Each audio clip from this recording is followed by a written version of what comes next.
That's true, Dr. Zayas. Very well. Where would we be without THC? 'Cause we know they're lying to us, just don't know to what degree. Yeah, where would we be without THC?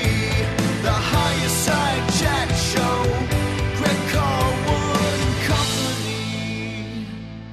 All right, Higherside Chatters, as we explore the world around us, it's seeming more and more like the realms of science are not reflecting to us the culmination of human knowledge and unbiased progress, but rather a carefully crafted paradigm in which the lab-coat-clad quarantiners have roped off areas that interfere with the profits of their monopolistic paymasters, and the capstone cabal has made sure to strategically structure their fancy educational institutions to leave any information that might lead to opening these doors scattered across the cutting room floor. But there are plenty of rabbit holes full of erased history, dismissed discoveries, and destroyed scientists to look at for all those curious enough to take the journey, and that's what we're doing here today, specifically in the realm of that mysterious, magical, and essential element, water. As many of you know, we're methodically working through a series of chats that revolve around alchemy and the elements with Plus member and wise sage Shamangineer. So far, we've knocked out 2 previous shows. First, we started with the air episode where we talked about ether theory, that wild little substance called Ormus, and the mysterious airships of the Sonora Aero Club. And then we followed that up with the Earth episode where we talked about the advanced permaculture practices of Native Americans, engineered abundance, enriching the soil through strange means, and the power of the biochar process. And today we're tackling the realm of water alchemy, talking about some of its under-the-radar qualities and exploring the work of brilliant minds that they don't want you to know about. Back in the saddle for another wild ride, my friend and yours, the Shamangineer. Welcome back, man. As always, an excellent introduction. Thanks, man. And I am really psyched for this one. You sent me so many weird bits of information and research, and it's all pretty internally consistent. It really does seem like a lot of secrets are being kept about a substance that covers the majority of the planet, makes up the majority of our bodies, and could be fine-tuned to produce effects that seem damn near magical. So this should be a lot of fun. How would you like to set the stage? Where do you think we should start Intro to Water Alchemy 101? Well, let's just start with what people know about water, since it's, you drink it every day, you bathe in it, it falls from the sky. So everybody's familiar with it. You can't escape it if you want to. It's essential to life. So most people know that it has a chemical composition H2O, ice floats, basically what we've talked about up to this point, and that it's used for heating and cooling. Mm-hmm. And that's about it. Most people, they're like, okay, well, that's great. That's water. Yeah, what more do I need to know? What more do I need to know? They just take this kind of, it's in a beaker, and it has a certain spectrum, and that's about it. Just standard stuff, right? It's a liquid. Right. But when you get into it, even just the fact that ice floats is a special thing. When you think about solids, liquids, gases, there's a scale of density that is, the same with most other materials. But when it comes to water, why does a solid float on the liquid? Yeah. That's not normal. Now, is that because it has air bubbles in it, perhaps? It has to do with the way that the water gets structured as it approaches that 4 degrees C anomaly point, was what they call it. So at 4 degrees Celsius is the densest water becomes. So basically, either side of that, getting colder, getting hotter, it becomes less dense. Gotcha. Now, we're going to get into that a little later, but from what Professor Pollack is saying, that's due to a different structure. Right. And it being able to be in a more dense conglomeration of the atoms. Yeah, the Gerald Pollack stuff is probably my favorite of anything you sent, because it's just so interesting to think that there could be a 4th phase of water other than liquid, solid, gas, other than the ones we think of.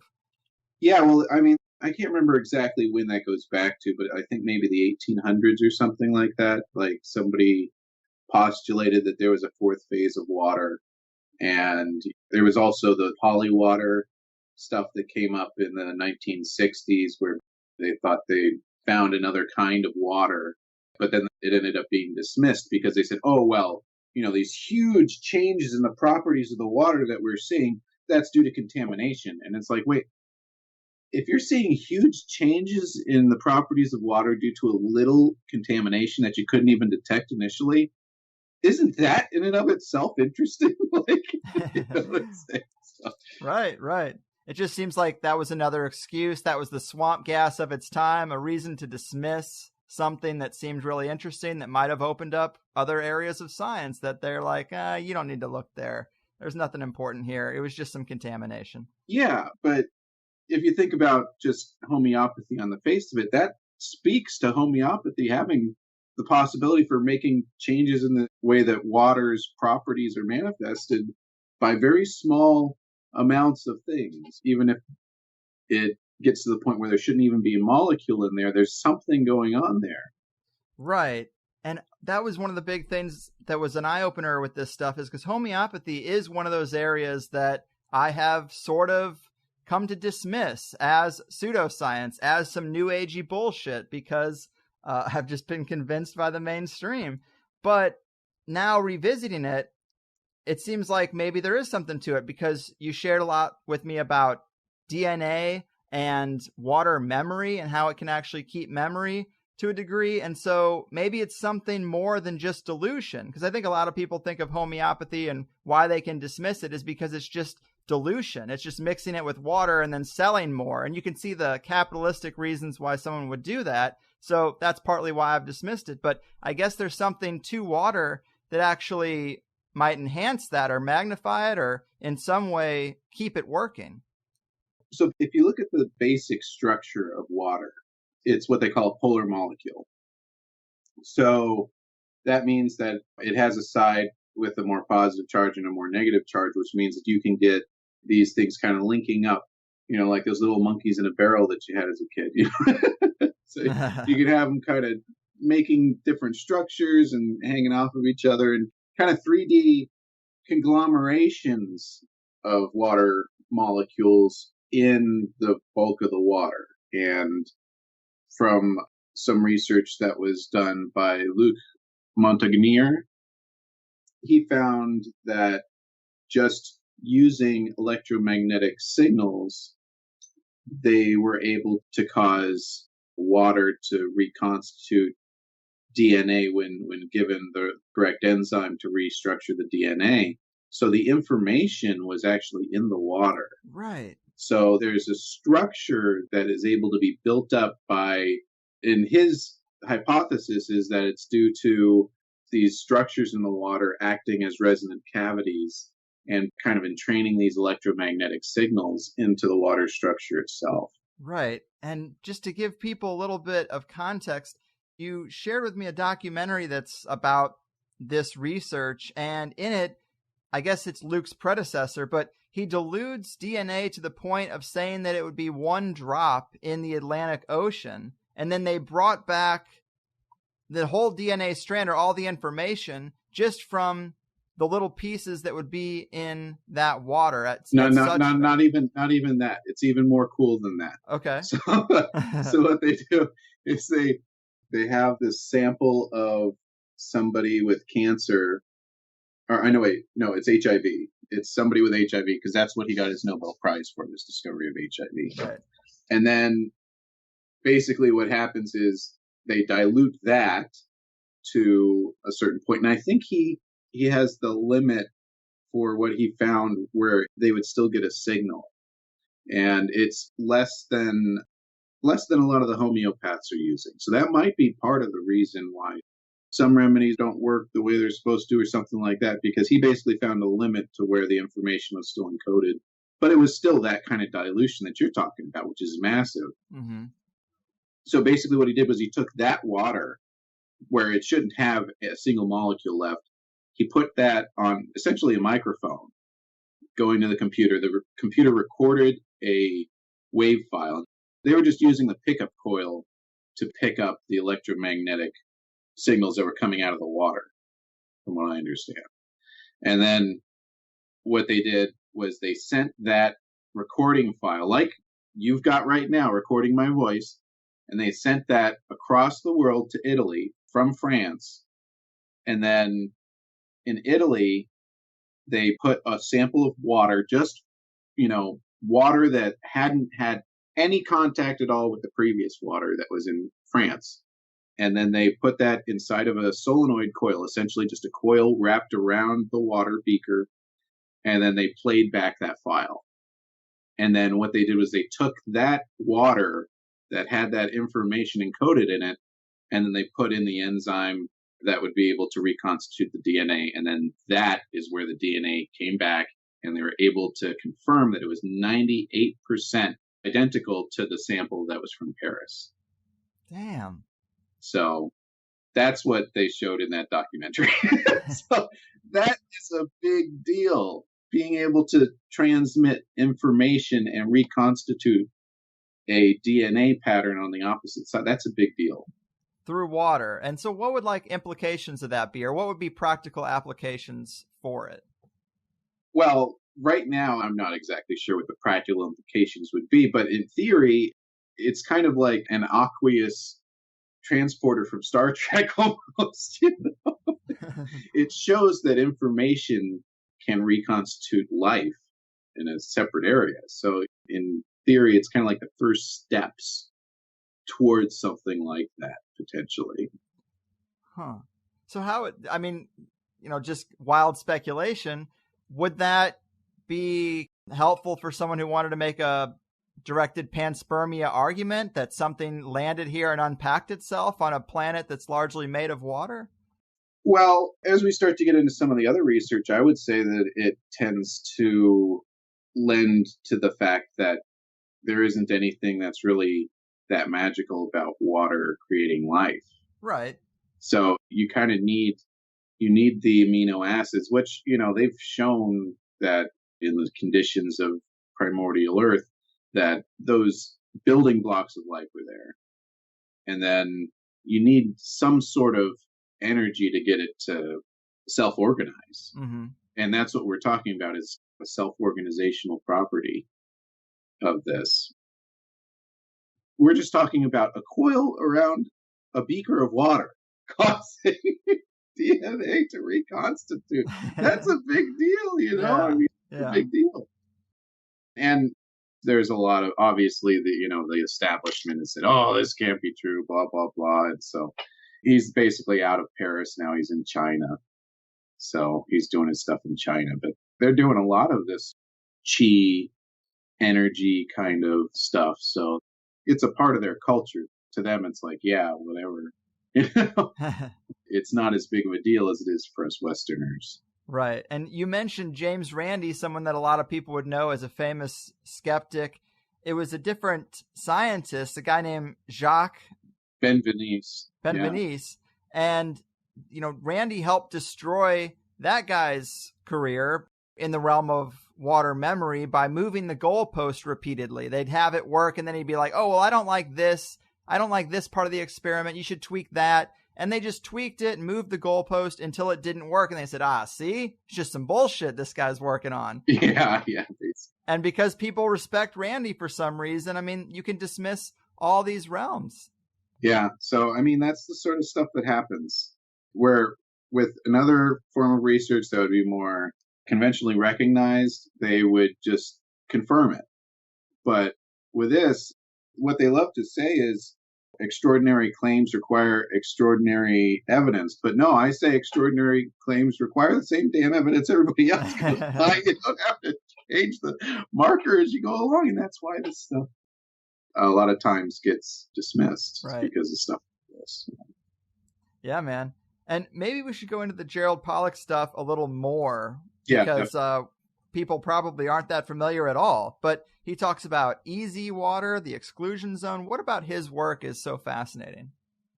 So his work is so fascinating because it's something where you can see it at a macro scale. Like, you can see the exclusion zone through a very low-powered microscope, something that you could find in pretty much any lab. And you can see this zone build up. And so he's been kind of interrogating this effect.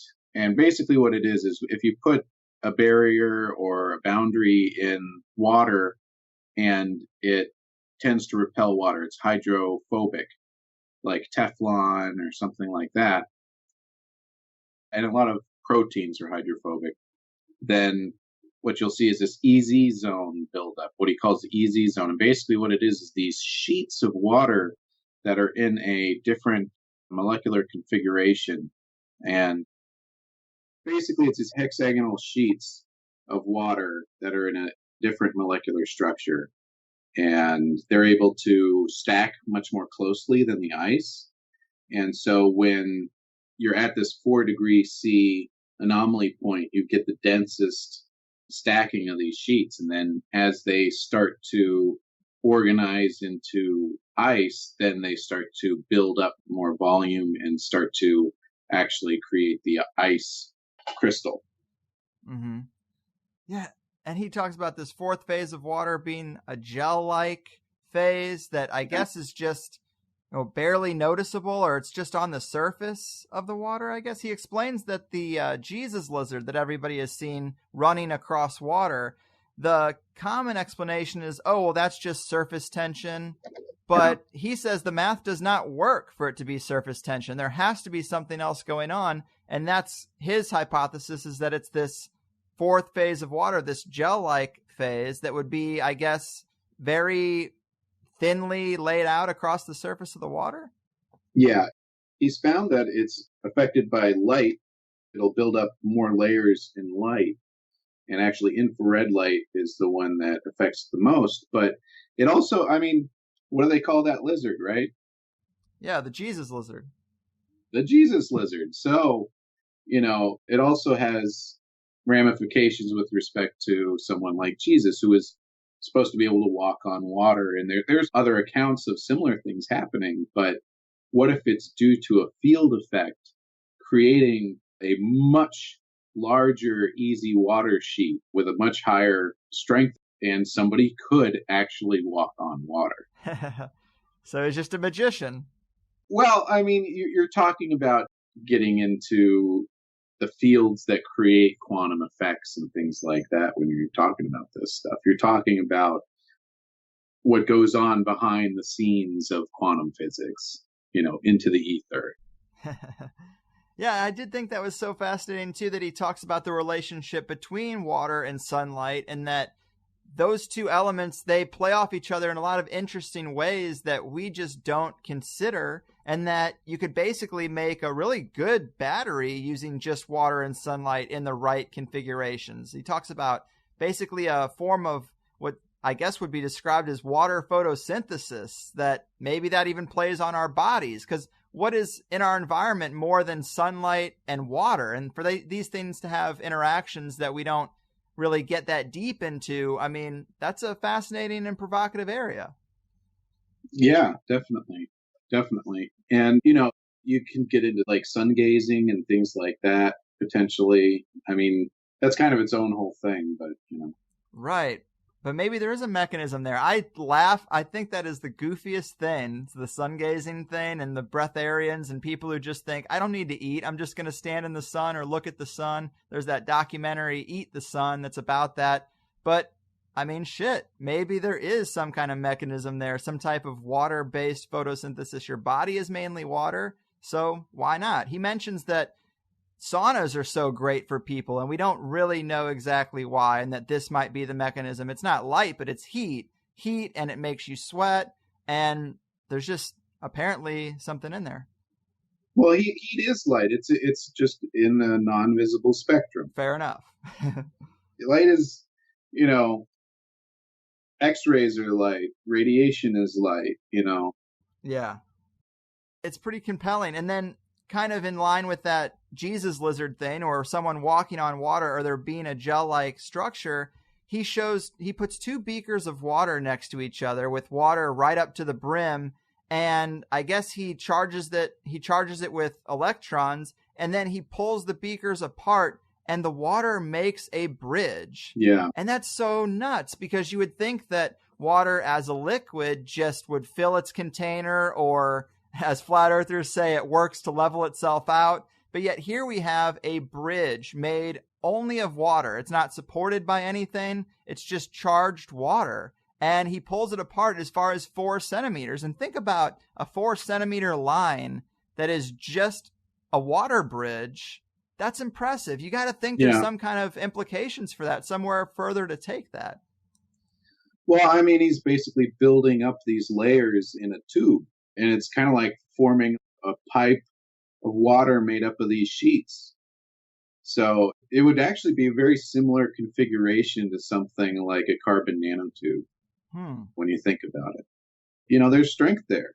There's strength in that configuration. And, you know, these hexagonal sheets, hexagons are used in bee colonies and stuff like that. So it's a very strong structure. It's just like, man, considering the fact that so many people think that big pharma and the medical community has pretty much got it all on lock and got everything figured out, and here's this fundamental process or relationship between two things that are very huge in our lives, and it's just not talked about. I guess people wouldn't think that it would even be that important or whatever, but it clearly seems to be. Yeah, well, I mean, the thing is that when you're talking about water structure, that this is just one of the water structures, but I think it's the most important because of what further researchers have said in the form of Viktor Schauberger, because he had a big focus on the anomaly point. And if this is the structure that it goes into at that point, then that's what he was talking about there. But if there's other structures that are able to be formed, it's kind of like when we thought the atom was just an atom. and then we start to get into smashing them together, and then you see all these other things just start to pop out. It's kind of like that, right? Where it just opens up like this whole different realm of what water can be at its fundamental properties. I mean, there's steam tables out there that they've known about since the 1800s that give you, there's the phase change of water under these conditions and blah, blah, blah, blah, blah. But there's stuff like that it just goes out so many different dimensions at that point when you start to talk about the different ways that water can structure during these phase changes and stuff. It's boggling. It's boggling, really. I mean, you saw that website I sent you where there's this English researcher, and he's listing all of these different structures of water that have been found in microbiology and things like that. And it's just page after page after page of different structures that water can form in, So it's really remarkable. And I think especially once we get into the cavitation stuff and how that works, I mean, that's just huge for being able to transform the world. Right. Yeah. The cavitation stuff. I mean, let's explain that to people, because basically it culminates in the idea of a universal 3D printer, right? I mean, the idea to manipulate all the elements, and if you can do that in a machine, you can 3D print anything. You don't have to just use that resin material that the machines today use. Well, yeah, potentially. I mean, obviously this is just a concept, but there's a guy, Mark Leclerc at Nanospire Incorporated. He's been working on cavitation for years at this point. And what he's found is that during normal boiling, you get a bubble, right? And that's full of steam, and it just, expands and contracts. And once it releases the steam to the air, or it collapses as it gives off heat to the water. But what he started to get into was looking at a pump where you get cavitation bubbles in there. And it's not really steam at that point. It's a more rarefied vapor than you find in a steam bubble from boiling. And what happens is, as this bubble collapses in on itself, there's this spike of the water that starts to form as it goes in. And basically it's like a donut, where the spike is going through the hole of the donut, and it turns into this twisting spire. That's what he calls the nanospire. And it has the shape of a double helix, like DNA. And as the spire is coming down, I mean, it is extremely, extremely rigid. I think he said it was like 12 times more rigid than tungsten or something along those lines. And then it has this charge to it where the crystal, as it's forming, it's developing these charges. And if you have something that basically attracts this positive head of the collapsing bubble, then it'll shoot off. And he was able to get it up to about half the speed of light. Right. Basically made a UFO. A mini UFO. And we can get more into that. But basically what he was calling them was mini supernova explosions, as this spire of crystalline water that's harder than diamond, is just drilling into whatever this bubble's collapsing into, what he calls a substrate. You have to have this bubble within 3 bubble diameters of the wall. And then at that point, it'll just, as it's collapsing, it'll get attracted to it and it'll just start to drill into it. But if you have something where there's a charge that'll attract that positive head, then it'll start to shoot off. And that's where he gets these effects. And so that's what he does in his reaction chambers. Damn. He has a charged plate where all of these little spires are shooting off towards it and digging trenches into it. And in the trenches, you find all these transmuted elements. And there's other researchers who've done similar things with just a plate, and then they have and this is outside of water, but it's a similar effect. And what he's doing is there's a plate of ceramic or glass or some sort of dielectric, and he's got a little finger, and he's shooting off what he calls, I think it's electric thallium clusters or something like that, and he calls them EVs. But what they are, they're charges. Now, this isn't in water. This is just a charge of electrons, but they're all clustered together, and they will do a similar tunneling, and they'll give similar effects where you see all of these elements strung out across the entire periodic table in these impacts. And so it's not just a property of water, it's a property of space and matter, and being able to get these high energy impulses that go down into it, and you're able to start to transmute the elements at a point. So whether it's these little charged clusters of electrons that are shot out of a metal tip, or if they're just due to cavitation, there's 2 mechanisms right there where you could potentially build some sort of 3D printer that, the substrate is just built up into the material you want as you go along. Yeah. And you can control it by controlling the velocity of the impact of this spire, or in the case of the electrons, it would be the energy potential of that as it strikes, in either case. And then you're just programming what kind of material you want to build up there. So you could build up, mixtures of metals that are all kind of interwoven together, and you can have 3D channels that never have to be cut out. They're all just embedded in it. Or porosity you can make. And, just like anything you can do with a 3D printer, but out of different materials. Right. And on a nano scale. Man, like obviously the metals have that has huge implications. I mean, you could get into orgonite and perfecting that and all kinds of weird stuff there, but you could basically ultimately 3D print a full aquarium filled with water, right? I mean, you could make the outside structure, you could make the gravel at the bottom, and then you could have it fill with water as it goes. Potentially. I mean, but obviously this is just a concept, but yeah, you could do stuff like that. I love it, man. And in terms of the potential for an engine from Leclerc's work, I mean, is there a way to harness that energy into a pilotable engine, as far as you can tell, a pilotable craft?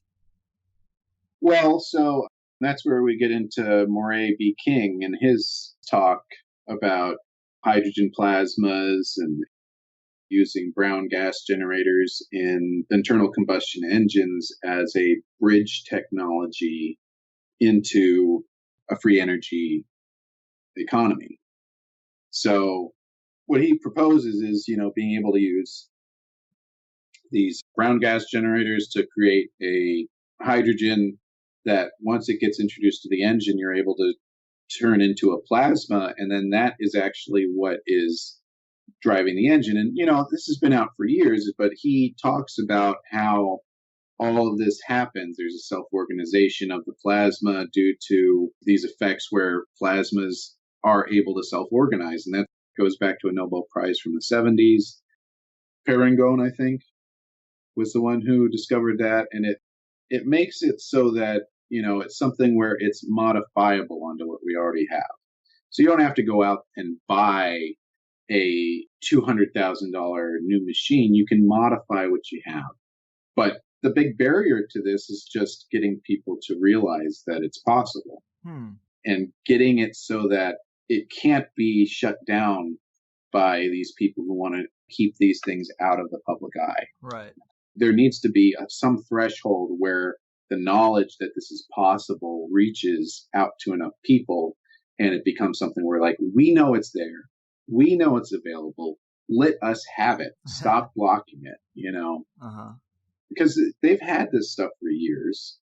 I mean, all Viktor Schaubergers were kind of like Tesla. It all just got gobbled up, and it's somewhere, and somebody's probably doing something with it, but we don't have access to it. It all gets gobbled up, and we need to demand access to this information again and keep building it up on our own as well, as long as we can. Right. And we need to get more into Viktor Schauberger's work. He seems kind of like the Wilhelm Reich of water. Yeah. Probably the most fascinating scientist in this water realm. Walk us through a little bit about his background and kind of the progression of his discoveries. So Viktor Schauberger was born in 1885 in Austria, and he did not want to go to university because his brothers went to university and he saw the effect that it had on their thinking. And so he decided that he wanted to go into a career in forestry. And by doing that, he became caretaker for a lot of unspoiled alpine forest. And while he was doing that, he observed quite a few interesting things in these forests that, were kind of a holdover of a medieval forest that was still around at the end of the 19th century, whereas a lot of European forests had been, for generations, been overworked by the Europeans. But these were basically royal lands that had been set aside and not used. So I'd like to read a little section of Alec Bartholomew's Hidden Nature. Perfect. Startling Insights of Viktor Schauberger, where he talks about some of the things that he observed when he was in the forests. So this section is called The Water Wizard. Water was always Viktor's fascination. One day, accompanied by his foresters, he came to a remote upland plateau where there was a legendary spring that emerged from a dilapidated dome-like structure. Schauberger ordered it to be pulled down for safety reasons. One of the older foresters warned him that if the structure were removed, the spring would dry up.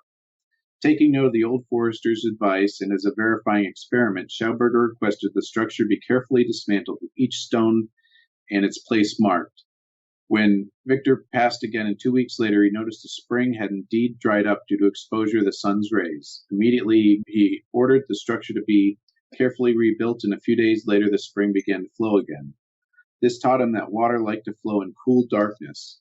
Viktor's abiding interest was to discover how to generate energy using nature's own methods. He worked out how a trout is able to screw its way up a waterfall by hitching a ride on strong levitative currents. Using this principle, the first generator he developed was called the trout turbine. To perfect this, he needed a more precise information on how a trout is able to stand motionless in a fast-moving current, indeed how it would suddenly accelerate upstream. The trout is holding its station in midstream where the water is coldest, densest, and has the most potential energy. Viktor studied the gills of the fish and found what he thought were wave guides which would direct the water into a powerful backwards vortex current. Its shiny scales minimize friction in the water, and they also create scores more little vortices that amplify the upstream countercurrent, particularly towards the tail, which cancel out the pressure on the fish's snout. The zone of negative thrust is created along the whole trout's body so it stays in the same place. These countercurrents can be increased by flicks of oxygen-deficient water expelled from the body. This, combining with free oxygen in the water, causes the water body to expand with the effect of the fish that's similar to squeezing a bar of wet soap in your hands. Another experience that Viktor often quoted as significant for his growth and understanding occurred when he had shot a chamois buck on a frosty night under a stream where he stood. Some green logs were bobbing up on the surface and sinking to the bottom, as though they were dancing. And not only that, there was a large stone that seemed to have no uneven or ragged edges on it. and it began to float in this way. Schauberger developed his ideas different forms of motion and shapes from these observations. Having seen how water could carry its greatest load on a cold, clear night, he made practical use of this observation. During the winter of 1918, the town of Linz was suffering a severe shortage of fuel as a result of the war when draft animals had been commandeered. There was a small stream that ran through narrow gorges, which was considered unsuitable for transporting logs, but he wanted to try out his ideas using the stream. His offer to help being accepted by the authorities, he described how he proceeded. I observed that the increased water level after the thaw takes place in the early hours of the morning when it is coldest, particularly at the full moon, although the volume of the water is apparently less due to its compression on cooling. It had more energy that enabled it to carry more sediment, gouging out deposits of sand, and concluded that in these conditions it would be able to carry a greater weight of logs. This was a principle that enabled him to turn upside down the current theories of hydraulics, and particularly the methods of river and flood management. So basically, during this period, Schauberger was building up his observations in an unspoiled wilderness where there were a lot of these etheric and energetic effects that you don't see in more dilapidated wildernesses. Right. So, like, one of the things he saw was this trout, and it was kind of like cartwheeling in the air as it went up a waterfall. Mm-hmm. But it wasn't like it jumped.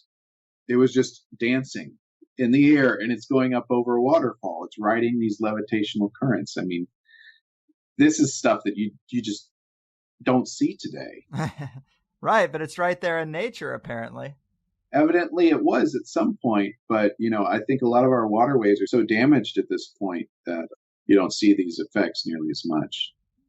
Right.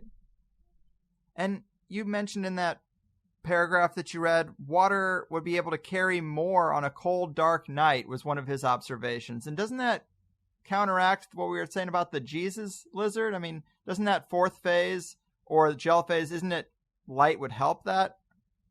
Well, so the thing is that, the light helps it. That's the moon. Oh, fair enough. And when it's coldest, so that's basically trying to get it to that anomaly point where the water is coldest. I mean, it's not where it's water's coldest, but it's that density point. So you're getting all these sheets built up. And if you think about riding around on ice skates, those sheets are very slippery. So you'd have this slippery gel that all these logs are bobbing around on. It is crazy. In the documentary you sent me, you can see video, like old black and white video of the logs going down these chutes that he made. And it does seem quite fascinating that we'd have footage of that and then still not use it in practice. Well, so I mean, the way that he used these chutes, it was used for many years in Europe. And the way he kept the water at that temperature was he kept pulling off of the stream at certain points when the water started to heat up, and kept it covered during transport and stuff like that, I believe, if I'm not mistaken. Well, it was that documentary where he talks about saying that we only have half a water cycle. In school, you're taught, the sun hits the water evaporates, goes into the clouds, and rains down. And that's the water cycle. But actually, that's only one side of the coin, that there's actually a whole nother component, that light component we were talking about. And it's actually necessary for the water to be basically in good health, quote unquote. And when you deforest an area, the forest actually helps regulate the light, I guess, to a degree. And when it doesn't have that forest, the river isn't as healthy as it could be otherwise. Is that right, basically? So it has to do with, for one, the shade helps to keep the water from evaporating. It also helps to keep it from being exposed to the sun too much, which deals with, so there's, light can help it, but if you get too much light and start to heat it up too much, then you're breaking down that structurizing effect. So you have to keep it at a cool temperature, close to that 4 degrees C as possible, from what Viktor Schauberger says. And what was the other point you were asking about? Oh, just the other half of that water cycle. Oh, yeah. So the other thing is, that's talking about surface water and air water, but then there's earth water. There's the water that soaks into the earth from the streams. There's water that soaks into the earth and then gets pulled up by the trees. And so when you remove those trees, you actually lower the water table and you reduce the amount of water that's available to the roots of plants, because those trees help to basically raise the water table as their roots draw on the water. So there's that effect as well. And also the ground temperature. The higher the ground temperature, the lower the water table is going to be. Less vegetation means higher ground temperature, things like that. So right.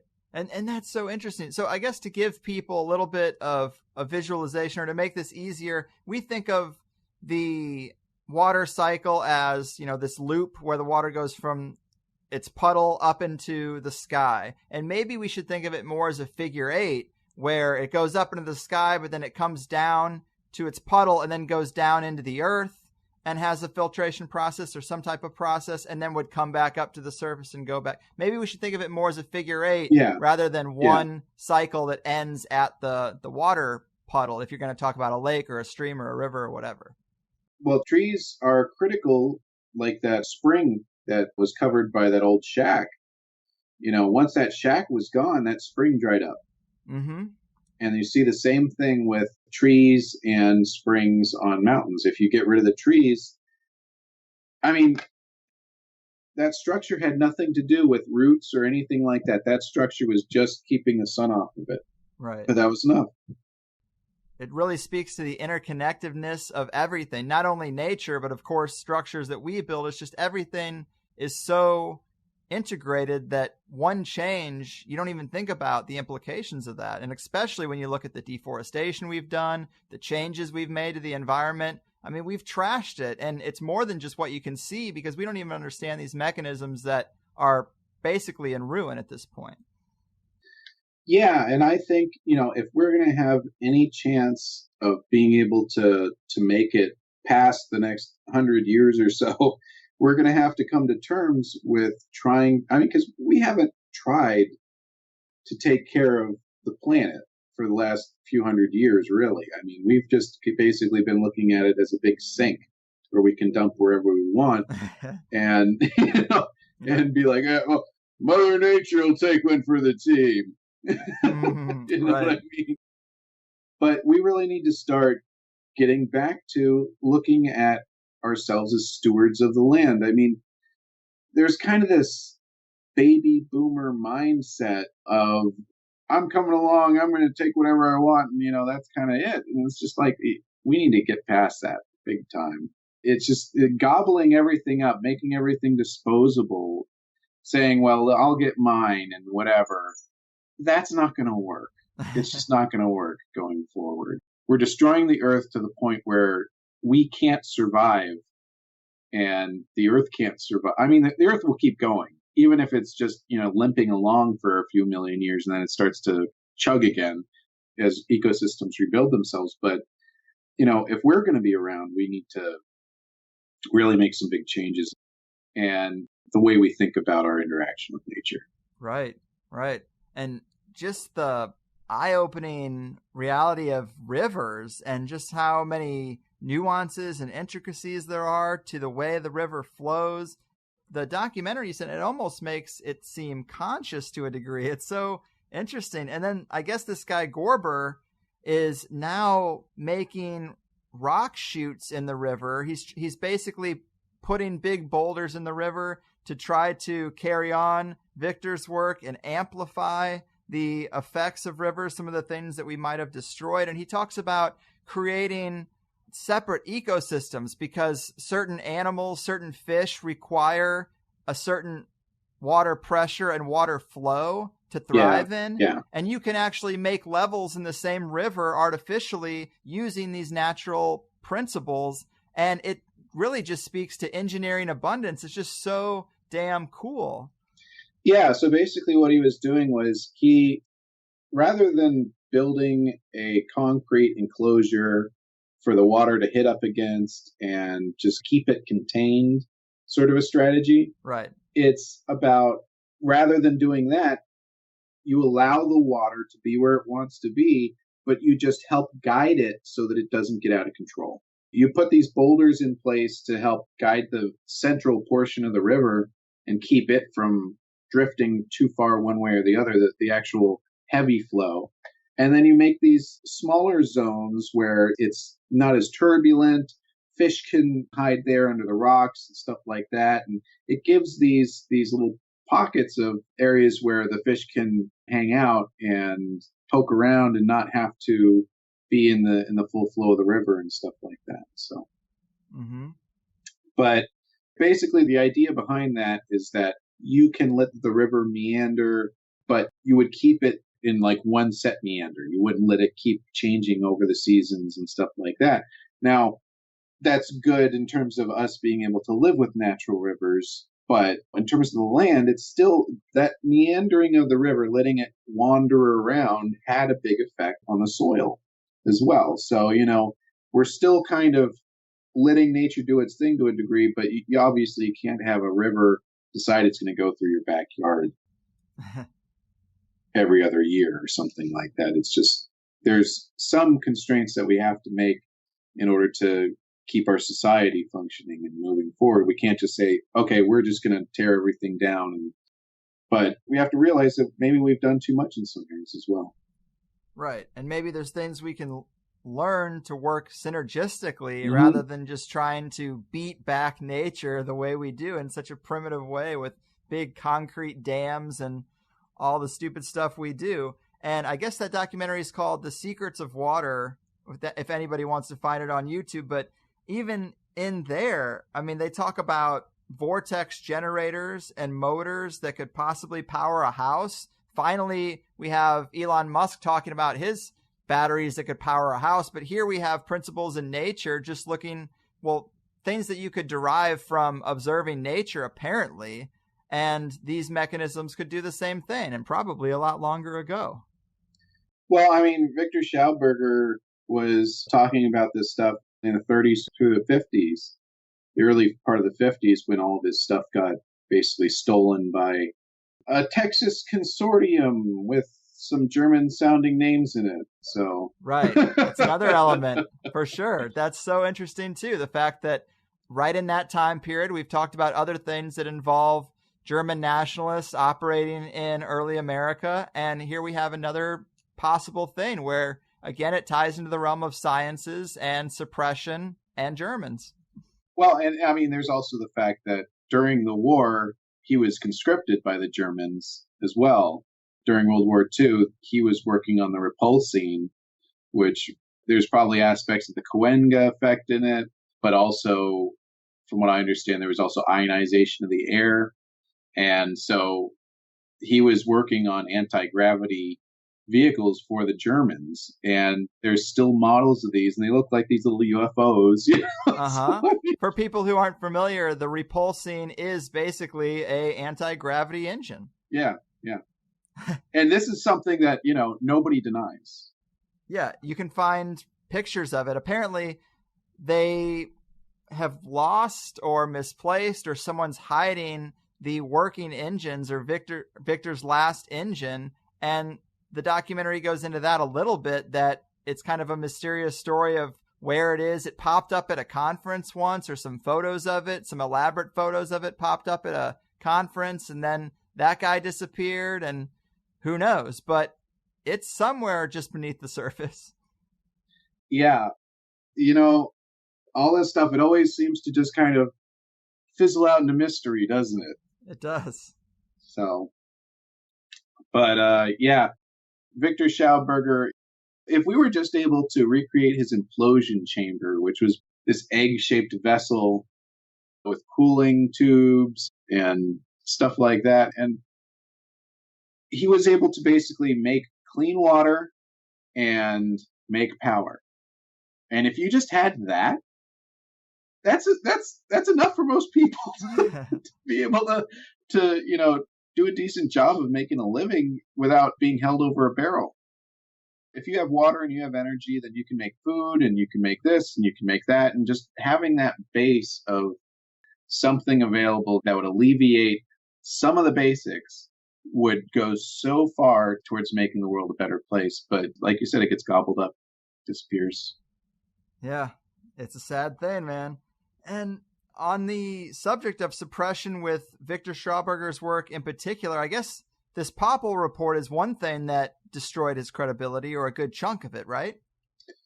Well, it should have actually boosted his credibility, but the professor who worked on the test wanted to gloss over the most interesting findings, which was that there are two velocities in this pipe. So basically this pipe was, think of a regular pipe, and then think of it having a spiral on the inside or veins on the inside to cause it to go into a vortex, like you'd see going down the drain of your toilet or down the drain of your bathtub or sink. But at two different velocities during this test, they found that the friction went down to zero or even below zero, which means if it has negative friction, it's being pulled along. So that means that somehow just having an induced vortex in the water, if it reaches these specific velocities, it will tap into the 0-point energy. It will be able to actually float along. So you don't, at that point, as long as you're able to maintain that velocity, then you don't need pumps. If you order things correctly in the way that you have things flow through hydraulic systems, you can have things going places without any pumping going on. And it just maintains the stable vortex as it flows along. Just by utilizing spirals in the plumbing, basically. Yeah. I mean, there's just so much we don't know. And, when I recorded that episode with Dr. Judy Wood about 9/11 and the idea of secret technology used, towards the end of that, it got a little weird where she started talking about tornadoes and basically vortexes and 0-point energy and almost cavitation, because there is a cavity in the middle of a vortex or of a tornado, and just how that could be used technologically. And maybe that's connected to some degree, but it seems like in that same realm of spiraling technologies that are shown to us in nature that we just don't harness properly for our own energy needs. So the way that it's described by Moray B. King is that when you have these vortex formations, and in a vortex you have a stable structure and you're able to get high flow velocities within a self-contained unit, and you're able, by pulsing it quickly, you're able to tap into the 0-point energy, and in these non-equilibrium sorts of formations that happen, start to tap into it when you disturb that structure, when you hit it really hard. Then you create these fluctuations in the background of space, the ether, and by being able to tap into that, by separating the charges somehow, you can get this energy out, and you can put it towards all sorts of uses: heating, cooling, levitation, gravitation, all these different things that are results of the etheric vortex structure that underlies the atom itself. The atom are not billiard balls, little kind of moving around. It's more like flows of ether that are comprising matter. Right.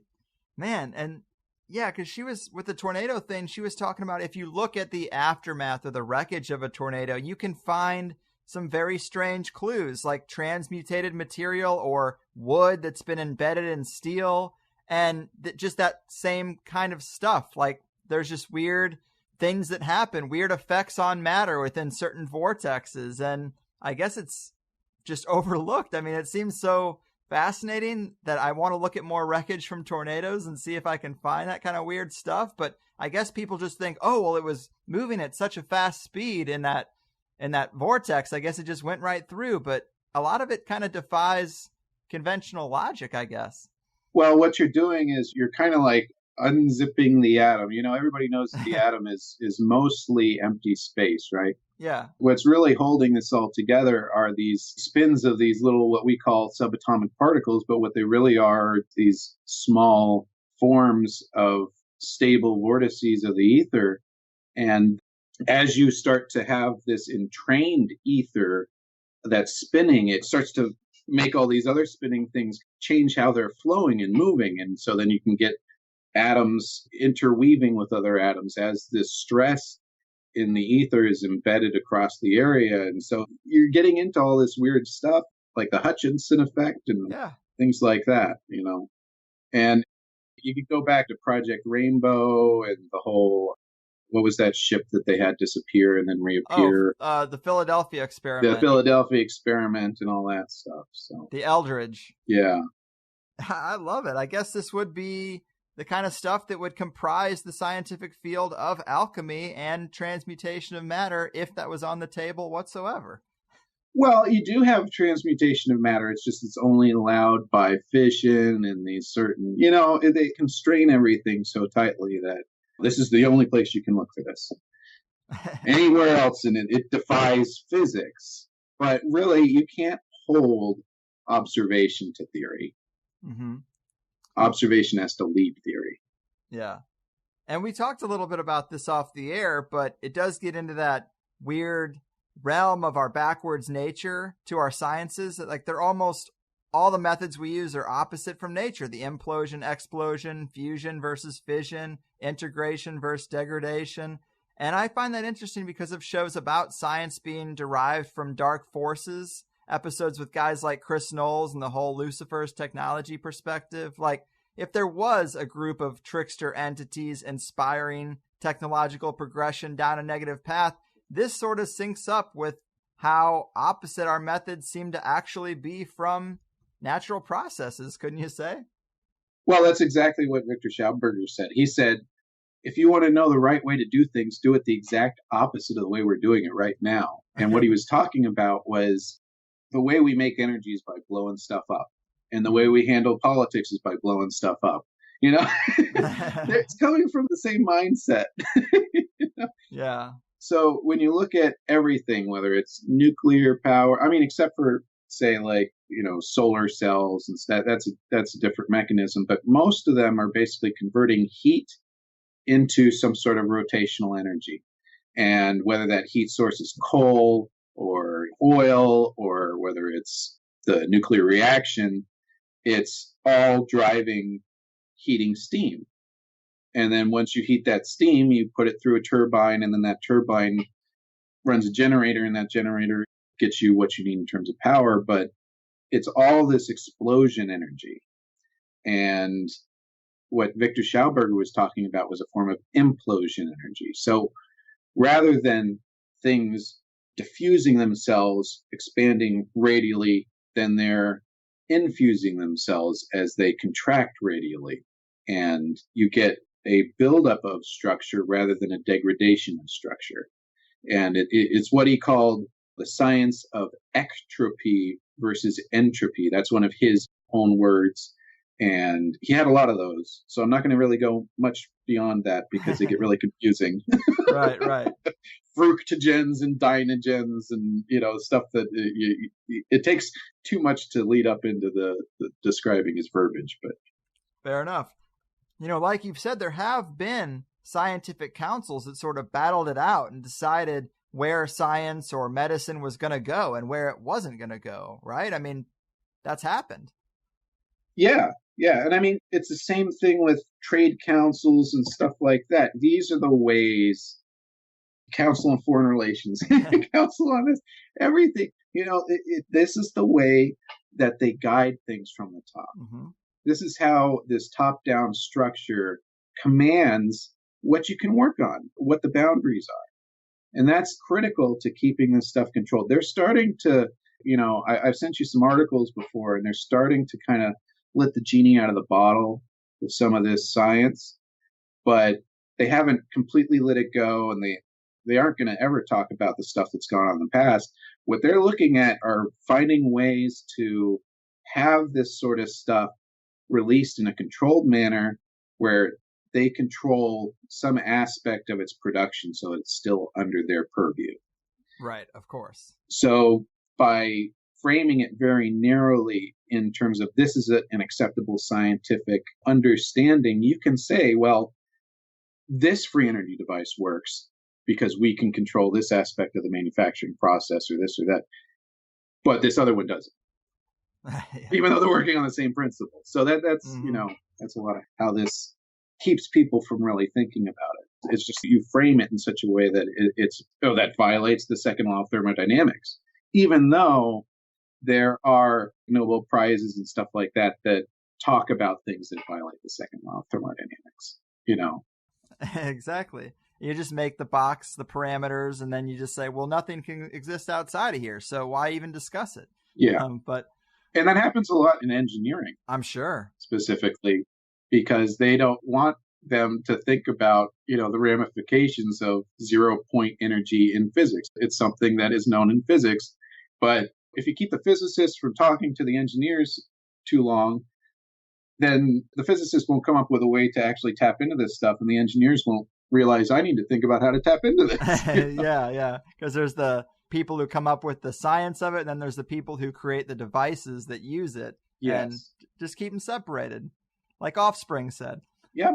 So to get back to Viktor a little bit, you mentioned that Texas group that ended up with all his work, and how that speaks to what we've talked about before, these pockets of post-war German networks, like the Sonora Aero Club would be another example of pockets of German people working on secret technology outside of the realm of what's known. And I guess this is just another thing that points to it, right? Well, it speaks to the fact that immediately after the war, you're talking within 10 years of the war, there's this consortium, and, whether it's paperclip Nazis or whether it's just some consortium that's been working behind the scenes, or it's post-war German nationalists who are working with their partners in the U.S. to try and keep this stuff contained. We don't know, but it speaks to the fact that there were elements of the Nazi Party and things like that that were operating within the United States during and after the war. And whatever this party really was, I think that they really were Nazi related. For one thing, because he was conscripted by the Nazis. Now, Viktor Schauberger, he was probably the only scientist I've ever heard of who actually demanded good living conditions for his workers. So, he refused to work for the Nazis unless they treated his workers well. But that's the only one I've heard of where anybody made that request and actually had it granted by the Nazis. Wow. So, damn. Most people, they would have just said, screw you. We're doing what we want. You just drive them as hard as you can and hope we don't keep a gun too close to your head, Exactly. Man, so I guess to switch gears a little bit, we also were going to talk about Alec Bartholomew's book and some of his stuff about the ionosphere in particular, right? Yeah, well, so he's working off of Schauberger's material, and what Schauberger and, NASA confirms the stratification of layers between the Earth and the ionosphere. There's all these different temperatures that are stratified through the ionosphere, and, it gets up to hundreds of degrees, and then it'll go down to below freezing. And then in other places, there are these stratified layers where they're exactly at 4 degrees Celsius, which is this anomaly point of water. If you think about it, that's kind of like a big capacitor. You've got this shell and these different layers that have different properties in terms of, letting ions and things through them. So you're talking about this huge store of energy. And that's also, Tesla was tapping into that with his Wardenclyffe Tower and stuff like that. And also there's this theory of Schauberger's where he talks about cosmic fertilization. And he basically talks about how the sun in its light, it is fertilizing the earth. And there's this diagram where he shows the sun's rays coming into the earth, and then in the inside of the earth, in the very center, there's this re-radiation that's going on. And I think that speaks to some of his understanding of how something like an internal sun inside of a hollow earth might develop. Right. Boom. There it is. Yeah. All this stuff, it all kind of ties together. And we'll get into that a bit more when we get into the Edidorfa book and stuff. Right. So. And what else would you like to talk about before we do get into the Edidorfa stuff? Are there other things we've left on the table? Well, a lot of Schauberger's designs, they used golden mean and golden ratio, sacred geometry in them. So that was very important to him. Right. Again, nature. Yeah. You see that all throughout nature. So there's one thing that I would like to discuss, and that's just kind of for people to have an idea of what his recommendations were with regard to water, since it's something that's so ubiquitous and we all need it, and treating it properly will help to keep you healthy. So here's some of the key points that Schauberger points out. So water's enemy is excess heat and light. Water contains oxygen, a substance that's essential for the processes of growth and decay. Below a temperature of 9 degrees Celsius, oxygen is used for growth. Above that, to promote decomposition. So water should really be maintained below 48 degrees Fahrenheit, about. As the temperature rises above 50 degrees Fahrenheit, the oxygen becomes increasingly more aggressive, promoting pathogenic bacteria, which can give us disease when we drink the water containing them. Tank or cistern that is above ground needs to be well insulated and painted white to reflect the sun's heat. If it is mostly below ground, the walls will not require insulation, but the top must reflect heat. Victor advised against using rectangular storage containers for water, as they degraded the water and did not allow for its natural movement, although it might be difficult to source. The only container that allows for this movement is the egg shape. The material of containment is very important because water needs to keep cool and breathe, and the best materials are natural stone, wood, and terracotta. So that's just kind of some of his overall recommendations for water. Now, mostly what we do today is we add things to it, like chlorine, which degrades the water and stuff like that. And just the way we move water through pipes is also very damaging to the structure of water. There's 90-degree turns everywhere, and pumping it with our centrifugal pumps rather than centripetal pumps is very damaging. And then the way we transport it, it's all open to the air. The sun just hits it and degrades it on its way as it's being transported around states. So we need to completely, if we're going to live happy, healthy lives, one of the big things we need to do is completely restructure the way that we think about water and how we handle it. And, one of those things is actually, every day I wake up and one of the first things I do is I pee in a nice big pot of water. And, I think that we can find better things to do with it than to just crap in it and throw it away. Right. There's a really funny meme about that with a kid in Africa who says, like, let me get this straight. You've got bowls of clean water piped right into your house and you shit in it? It's like, yeah, man. Sorry to say. We do. Well, back in the 19th century, the late 1800s, Paris actually had a completely vacuum-based waste handling system for urine and defecation. Yeah. So basically, have you ever gone to the bank and sent your check over on a tube? Yeah. It's like, imagine having a vacuum that you just open up the valve and it sucks out your poop and it sucks out your urine, and then it goes to a place where, a fraction of the water is used to convey it. Right. But that stuff, that was available since then. It's just everybody's gone to the water systems because it's less costly in terms of the equipment. Right. You just let the water flow and that carries it off. And if you need to deal with a clog, you deal with that. But the pumping systems for the vacuum was more intensive and stuff like that for those. Right. And we should at a minimum, I guess, be using those spiral pipes. That would help out quite a bit, apparently. Well, I mean, yeah, but it's verboten. You can't do that, right? So as long as you can't, then you won't, right? True. But there are people who are making those pipes, but without it having a big retooling for that sort of thing, it's very costly to make by hand, which is basically the way it's being made right now by a few people. Right. And apparently we'd have to have much cleaner water, because there was another guy, you sent me his work, Theodore Schwenk, I believe, and he talks about how pollutants affect the water in those vortexes, or how it affects water vortexes, probably in a more natural state, but that's a big deal too, right? Yeah, so basically one of the things that he looked at was pollutants from brewery and domestic wastewater and how that impacted so his tests were very similar to Masaru Emoto's research, only with liquids rather than ice. So where Masaru Emoto would freeze water while somebody was projecting their emotions at it or saying something or just doing something emotive that would deal with the water, he was able to form different crystals and show that there was an effect there. Now, this is dealing with pollution rather than emotional pollution, say, that this is more of physical pollution, but it deals with how the water is able to structure. And so similar to what Victor was saying about the temperature's effect on water and its capacity for life, he found that when pollutants were introduced, about 6 football fields downstream, the water's ability to vortex was just terrible. And it had bacteria and worms that dominated the stream.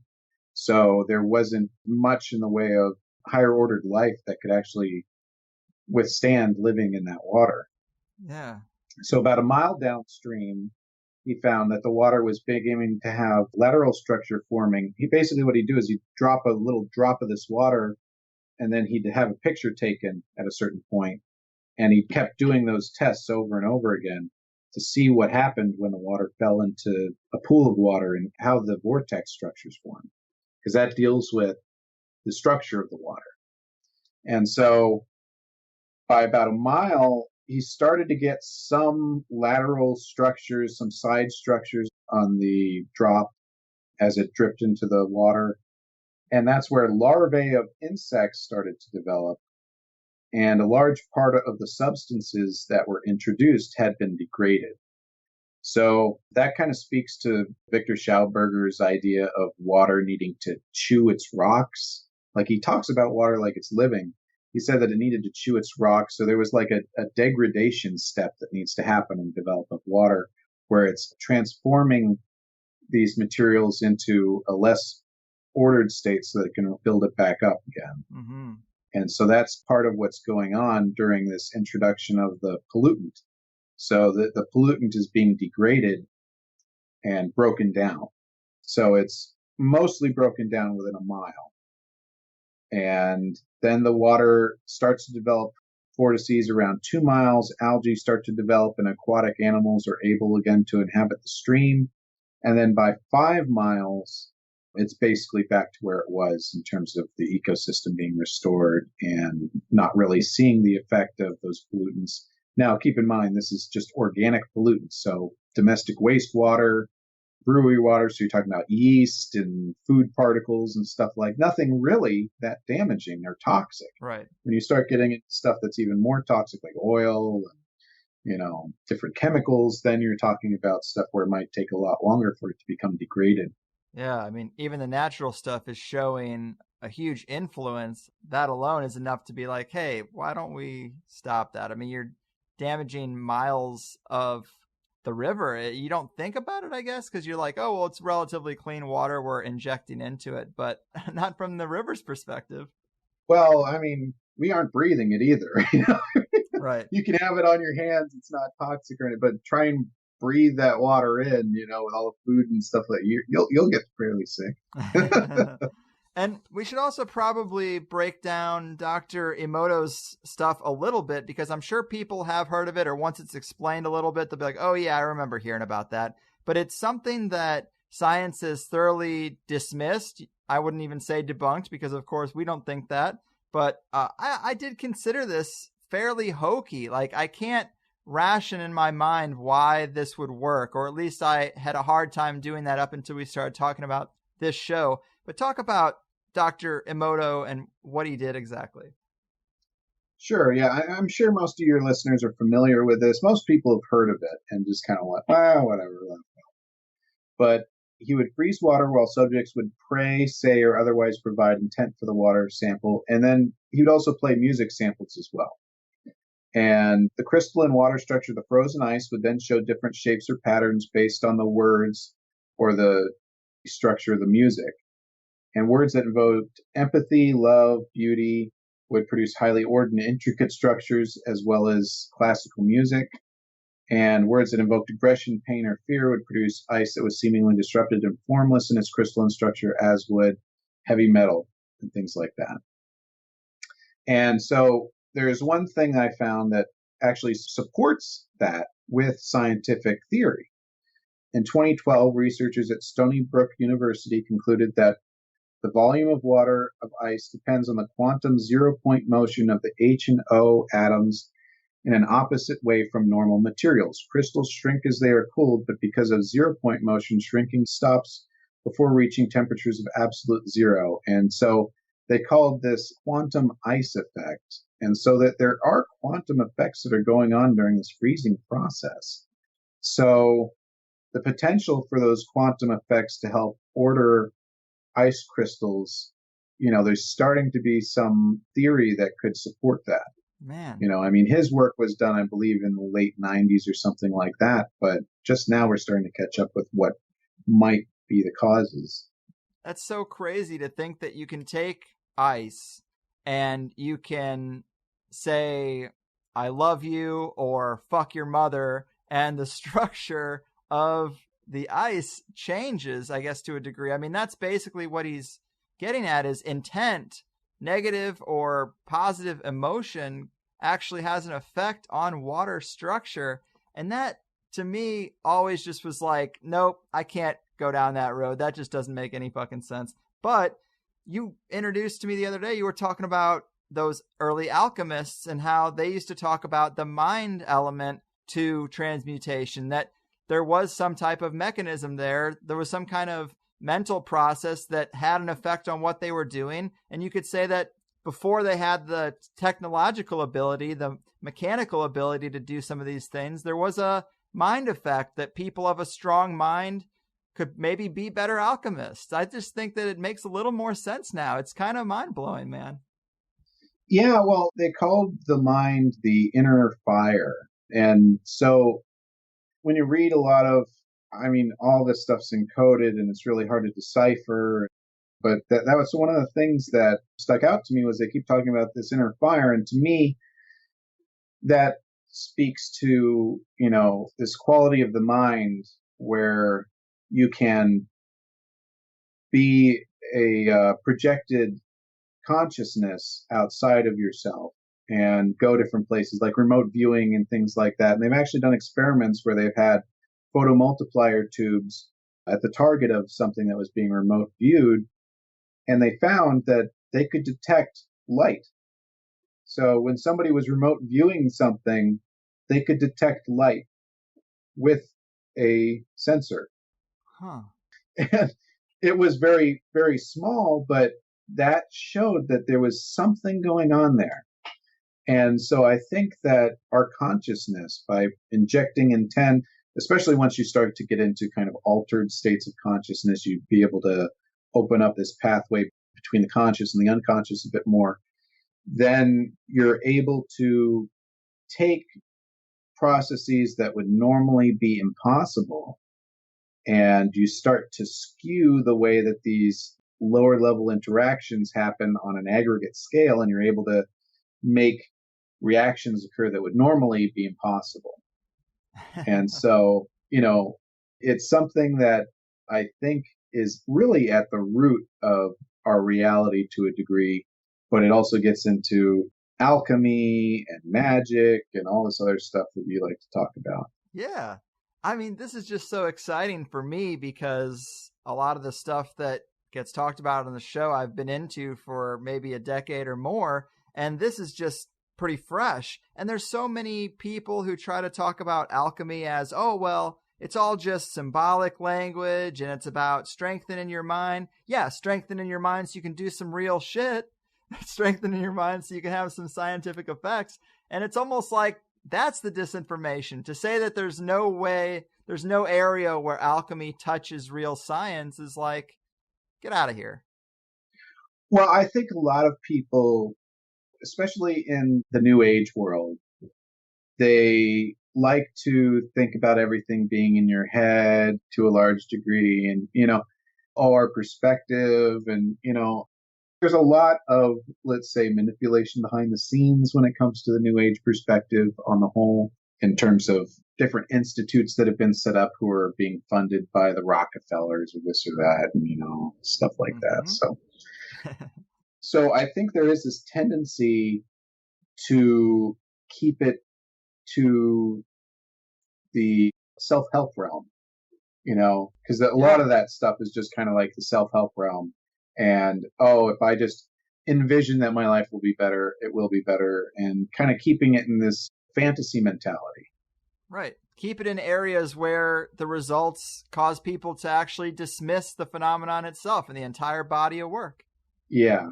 But they know about this, and the whole mindset of it is, well, my psychology affects reality, but it's just, there's pieces missing from the puzzle there. Let me just say that. They make it seem arbitrary. Yeah, they make it seem either way, it doesn't matter, it's all good. And that whole kind of like, well, if I just do my thing, I can ignore the rest of reality and just kind of, but really, I don't want to beat too much up on the New Agers. There are some interesting things that they know about, and obviously they aren't dismissing a lot of the stuff like the scientists, but let's just say I think there's holes in their philosophy. Right. Maybe their interpretation's a little off because they don't have the scientific background or the know-how to really put the pieces together, but they don't have a bad intention. A lot of them have intuitive understanding, but then I think there's also these levers of control that guide them into certain ways of thinking as well. Yeah. Absolutely. And so I wanted to ask you, before we get into the weird stuff and dive into the deep end of the pool, just to put a kind of a capstone on this, what'll probably be up to this point, just what turns out to be the free show, just to make it all come full circle. But have you taken any of this research and done any experiments yourself, either by building a Victor S style device or by giving yourself vortexed water to see how you feel? Anything like that? Well, I've done a little. I mean, in terms of vortexing the water, if you want to do it like the Rudolf Steiner method of vortexing, where it's kind of like an hour one way, an hour the other way, it's just a lot of work. I have to make some equipment to do that sort of stuff. I do want to get into that more. Basically, for now, I'm just using some, I think it's called the Sperling ring. There was this guy, he developed these copper rings, which are supposed to entrain the ether, and they're in a double helix pattern that wraps around on each other at fractions of a qubit and things like that. So I basically use that, and I have a Berkey system, and then I put it into a copper egg-shaped vessel, but not really much beyond that. I want to make some orgonite water holders that are egg-shaped to help structurize it. And then I also want to add some motion to that, some sort of motion structurizer or flow structurizer or something. Huh. So this is like medicinal water in effect, right?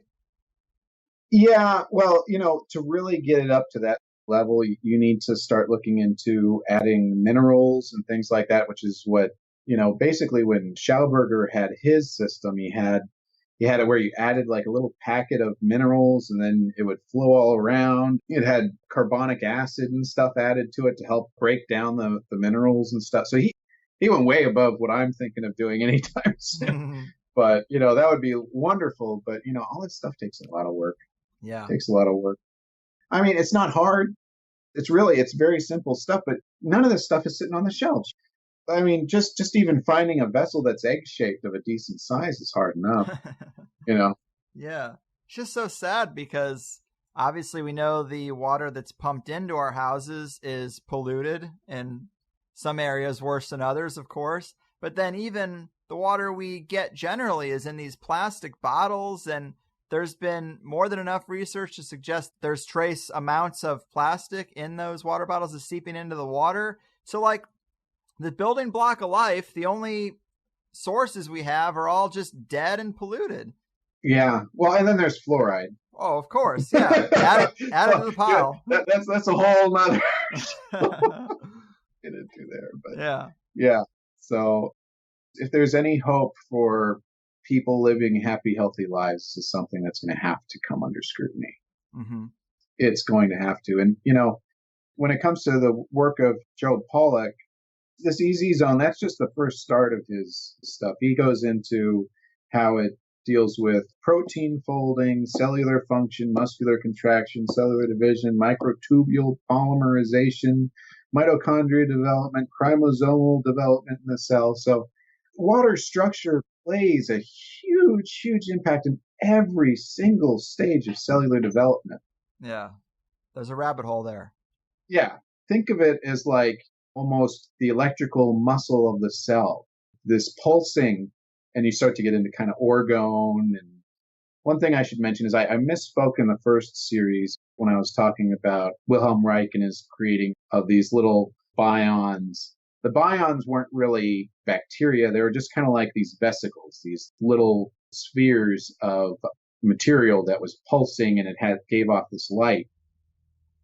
And that also seems to be supported by Pollack as well, because he talks about the first stages of a cell being made up of these different particles that are being held together by charge, and then they start to clump together, which is exactly what Wilhelm Reich was seeing in the formation of these bions. And then you get this conglomeration of matter that's forming a shell, and it starts to glow. And what Reich said was it was pulsing with this orgone energy, and that was the beginning building blocks of a cell and life and things like that. And so if you think about that and you couple it with what we've talked about in terms of, cavitation and, DNA and stuff like that, then you're also getting into some of the theories of Mark Leclerc, because he found that when he was doing his experiments that these were the perfect conditions in these cavitating bubbles to create all sorts of different materials. And he theorized that the impact from all of these meteors and stuff like that on the primordial Earth made these double helix structures, kind of creating elements all over the place. And, and so, if you've got these little balls floating around and you got these double helix injectors that are shooting different molecules into it, he's saying that's kind of like the crucible of life right there. Mm-hmm. Amazing, man. Amazing. You're a great synthesizer of all these little different compartmentalized areas of research, for sure. Man, we definitely have put together a hell of an episode here. It's pretty amazing that, at least in the earlier portion, the science we were talking about, the alchemical stuff, seems to be so in tune with nature and so fundamental, but it's crazy they've been able to keep it out of the mainstream for so long. And is there anything else really we should do to wrap this thing up? Well, since we haven't broached the subject at all, I would like to talk just very briefly about dowsing, because it's so related. Yeah, that's a weird art. Yeah. So dowsing, one of the most popular uses for dowsing is water witching, finding water. And what's using a rod or a pendulum or something like that, something with a rhythmic movement to it, or something that can twist in order to be able to do some sort of prediction or some sort of determination as to where water might be, or, other things as well. But we'll just focus on water for now. When it comes to dowsing, we've been talking about these quantum effects and things like that. And they're really dealing with these torsion, orgone energy streams. And all this is dealing with this rotational wave.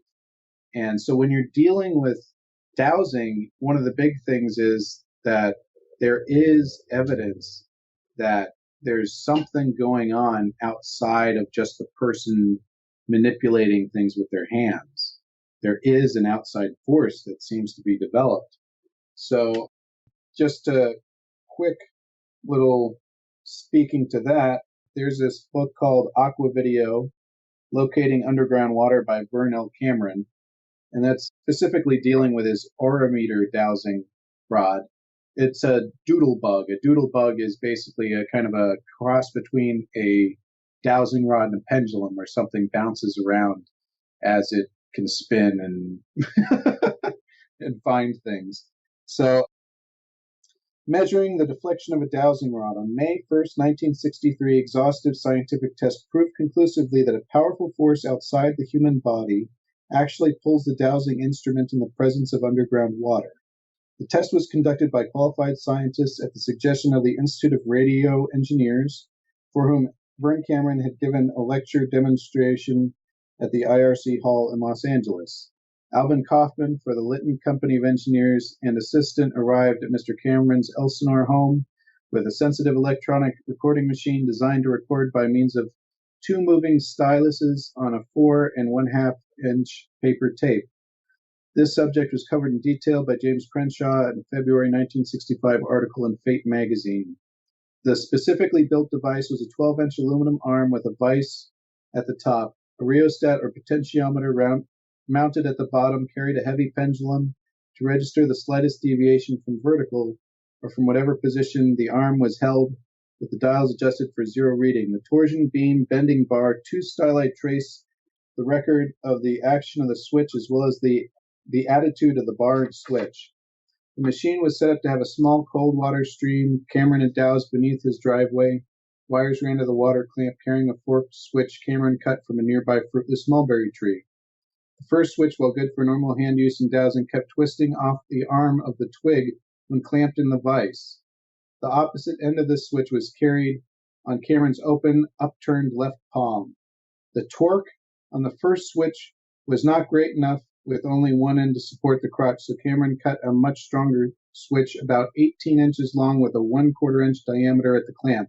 This proved to be satisfactory. So in this experiment, he's essentially got the standard twitch you would cut off of a tree, in this case a mulberry tree, that forked branch. Mm-hmm. You're clamping it in one side just to an angle meter, a potentiometer that changes resistance as the angle changes. And then he's putting the other side on his open palm, and it's twisting. And they're measuring the amount of twisting. And the twisting's so strong that when they put a smaller branch in, it twisted the branch off. So what's doing that? It's not his hand. His hand's open. It's not the vise. The vise doesn't generate any twisting. It just holds it. Yeah. So the branch is moving on its own. There's this rotational energy that's going into this operation that's not being performed by the musculature of the operator. Wow. It's being done by their consciousness, I believe. Wow. So we're getting back into that consciousness aspect again. Huh. I mean, dowsing has always seemed weird to me, but I mean, it's been used for so long, it clearly works. Well, that's the thing is, there's a lot of this stuff that it gets dismissed as superstition and this and that. But when you actually do try and come at it with a scientific mind that isn't prejudiced, and you actually look at the evidence, then everything opens up. You're like, wait, there's an actual force here. What's causing that? Wait, there's more. There's more, yeah. And you got to realize that the ancient people weren't stupid. They didn't have all these complex systems, but maybe it's because they didn't need all these complex systems that we have today. Right. We think that we're so smart because we're shooting radar into the ground and we're able to pick up things. But this is just somebody with a bit of something on a string or a stick, and they're able to find the same thing. Who's smarter? Absolutely. Begs the question. And so we also wanted to give a little preview of future shows before we wrapped this up. In fact, you wanted to take a break from this series and in a couple months down the line do an episode that focuses on fascism, especially in light of recent events. But what would you say to get people primed up for what we got coming there? Well, we've been talking about the Germans and things like that, and a lot of these, elemental stories, and that's because there's definitely an aspect to, involvement of Germans, and they definitely, obviously they have they have some impact on the subject of fascism as well, but that's not a coincidence. There's this undercurrent in United States history and politics, which is hardly ever discussed. And it's this kind of fascist angle. And we'll get into that more when we talk about things like the attempted coup of 1933 and Smedley Butler and stuff like that. I'm going to definitely send you some books. One of them would be the Nazi Hydra. That thing is a tome. It's just almost like reading a reference. It's so thickly packed. Let me throw something in here because I was preparing for another show I was going to be doing with someone that will not be happening because they're a little bit too paranoid about the culture right now and how polarized everyone is politically, and they don't want some things to be misconstrued. But we were going to do a show that talked about some of the weird aspects of Trump history, and it all spawns from the idea of that book, Baron Trump and His Journey to the Inner World. It's kind of a 4chan conspiracy right now, but there is a real book written in the days of Tesla in New York when they both were in that area, and it's a book written about little Baron Trump, Baron as a moniker, not as a first name necessarily, but phonetically, I mean, synchronistically, very similar. Yeah. Little Baron Trump and His Journey to the Inner Earth. What? And so what's weird about this, you would think this would just be a troll, right? You would think, but as you dig deeper, you find some interesting things. So Donald Trump has an uncle named John G. Trump. And apparently you can find a lot of clips of Donald sourcing John G. Trump, talking about how smart he was. There's a quote where Donald says, "My Uncle John told me about nuclear before nuclear was nuclear," and just all this weird stuff. But I remember that. Yeah, so interesting. But and then he says the most stupid thing you can about nuclear energy, but Well, yeah. His Uncle John was heavy at MIT. Like, he went there for decades. He was an MIT scientist, and it's not long in the deep state when you're talking about secret technology and this kind of stuff before you get to MIT. And I actually went on YouTube and found a black and white archival video where somebody in radionics is actually interviewing him. And from his own mouth, man, he says some interesting stuff. He says that he used to work at Bell Labs when they changed the name from Western something to Bell Labs. Like, he was there at the time. So that's an interesting footnote. Also, he talks about a time when he was working on his thesis and he hit a roadblock. So he went to talk to Vannevar Bush personally. Vannevar Bush, oh man. So he went to talk to Vannevar Bush personally. You're talking about the heart of the... I know, man. And this is Trump's first uncle that he knows well. And so I haven't even gotten to the most crazy thing. But anyway, so he gets to Vannevar Bush, and Vannevar Bush's advice to him after hearing what he's working on this thesis is, you need to go talk to this other guy. He's got some wild ideas, but I've checked them out and they seem credible. And I can't remember the other guy. It's not someone that I'd ever heard about before, but he's talking about strange ideas that are a little bit off the radar for the scientific community. He's getting advice from Vannevar Bush on where to go. And here's the icing on the cake. When Tesla died and they recovered some of his material, the FBI hired a scientist to review that material and see if there was anything of use. That scientist was John G. Trump. He was the guy who took Tesla's stuff, and then he gave a public statement that there was really nothing to see here. Here's the quote. I wrote it down. Tesla's thoughts and efforts during at least the past 15 years were primarily of a speculative, philosophical, and somewhat promotional character, but did not include new, sound, workable principles or methods for realizing such results. So he basically says, nothing to see here. This is the guy they hired. I mean, if you talk to any engineer today, that's what they say. Right.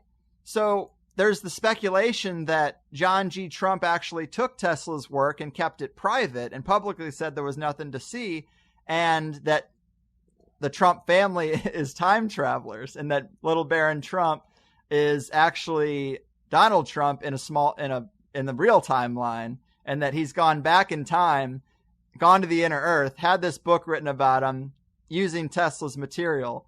And obviously that is a crazy story, but what's also interesting is the real movie Back to the Future, Biff Tannen, time traveler, is based on Donald Trump. Oh, man. The writer of the books, the writer of the movie straight up says he was based on Trump. So this all ties together in a really weird way.